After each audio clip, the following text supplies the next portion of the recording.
സുരേഷ് വെള്ളിമുറ്റം കൂടി ചേരുന്നുണ്ട്.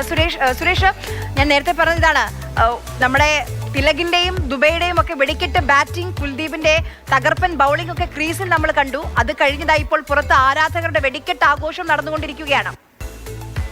തീർച്ചയായും ആരാധകരുടെ വെടിക്കെട്ട് എന്ന് പറയുമ്പോൾ ഈ സ്റ്റേഡിയത്തിൽ ഇത്രയധികം ആരാധകർ എത്തിയ ഒരു മത്സരം ഇതിനു മുൻപ് ഈ സീസണിൽ ഉണ്ടായിട്ടില്ല. ഏഷ്യ കപ്പിൽ 30,000 ആരാധകർ ഒഴുകിയെത്തിയ ഒരു മത്സരത്തിനാണ് ഇന്ന് ദുബായ് സാക്ഷിയായത്.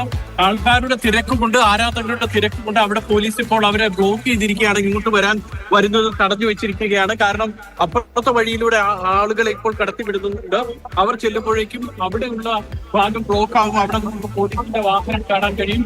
അവിടെ ആൾ തിരക്കുകൊണ്ട് അവിടെ ബ്ലോക്കാണ്.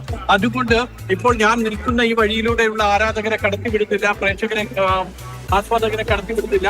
മറിച്ച് ഇതാ ഇവിടെ സംബന്ധിച്ചാണ് ഫറൂഖ് ഭാഗത്തൂടെയാണ് ഇപ്പോൾ ആളുകളെ ഇറക്കി വിടുന്നത്. അത്രയ്ക്ക് വലിയ തിരക്കുണ്ട്, അത്രയ്ക്ക് വലിയ സന്നാഹമുണ്ട് എന്ന പോലീസിലേക്കാണ് നമുക്ക് അവിടെ കാണാൻ കഴിയും. 30,000-ഓളം ആരാധകരാണ് ഇവിടെ ഇത്തവണ എത്തിയത്. ഈ സ്റ്റേഡിയത്തിന്റെ പരമാവധി കപ്പാസിറ്റി 55,000 30,000 ആളുകൾ എത്തിയിട്ടുള്ള ഒരു മത്സരമാണ്. അത്രത്തോളം ആവേശം ഈ സ്റ്റേഡിയത്തിൽ കാണാൻ കഴിയുന്നു.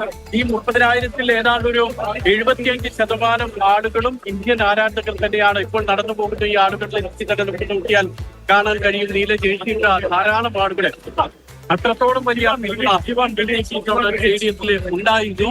മാത്രമല്ല ആദ്യത്തെ വിക്കറ്റുകളൊക്കെ ശുഭമാൻ ഗില്ലിന്റെ ഒക്കെ വിക്കറ്റുകളൊക്കെ വീഴുന്ന സമയത്ത് സ്റ്റേഡിയം ഒരു പിൻ ഡ്രോപ്പ് സൈലന്റ് ആയിരുന്നു. അത്രയ്ക്ക് സങ്കടമുണ്ടായിരുന്നു ആളുകളൊക്കെ. എന്തായാലും മടങ്ങി പോവുകയാണ്, അവർ ആഘോഷത്തിലാണ്, അത്രമേൽ ആവേശത്തിലാണ്.